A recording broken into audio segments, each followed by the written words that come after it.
I started my social work career in public schools, and I've pretty much stayed in public schools throughout my career. So I've gone from kindergarten all the way through high school, and now I'm actually working with seniors. So it's kind of, I've done the whole life cycle as far as counseling goes. And what I've noticed as time has gone on and our society has changed a bit is that anxiety is becoming way more prevalent in, children and also the adults. And part of what part of what happens is that, when kids are anxious, they often will act out or they'll shut down completely.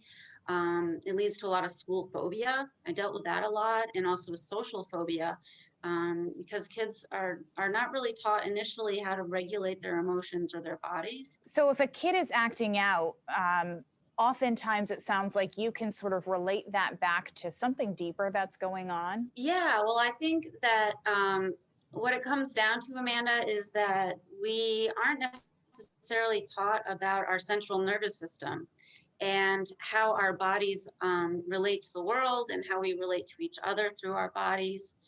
And I think the younger we are, that to learn about our central nervous system and how it works, as a mammal, as a human, as an animal, because we're all built the same way. We just have different experiences. And so, but we can learn the tools that will help us understand how to regulate anxiety or depression or anything else that comes our way if we can understand how our bodies actually work.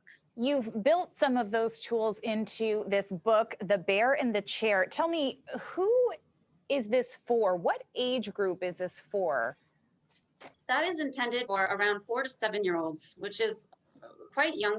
And initially, this was a family project because I had an antique chair, I had a bear, and I was thinking of the youngest cousin on my mom's side, because I think I'm the sixth Elizabeth in the family, and so that's where the Elizabeths come in.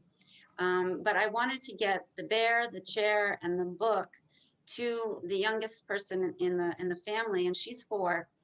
So, but the thing that got me thinking about it initially was my mom, because my mom, she was addicted to cigarettes pretty early on, alcohol and things like that. And I thought, what would her experience have been had she been a young person and learned some tools to manage her anxiety? Would things have turned out differently? So these conversations, should they be starting as early as 4 years old? And if so, how should these conversations be starting? I think the younger that we can work with kids in understanding, the better. And, I don't know if you've been to restaurants where, kids are distracted with phones and they're, doing things like that. And even little kids are learning really quick how to use phones and technology.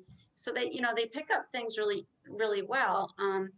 But that's great for anxiety in some cases, to distract yourself and to have another way to put your perspective. But the thing about teaching something like this is that, and the breathing that is taught in this book, is that kids are learning how to recognize in their own bodies what is going on, and then also what they can do very simply to settle their nervous system. And we were born to be outside. We were born to move as animals, and the less we do that, the more anxious I think we get, and then it impacts our relationships and everything else.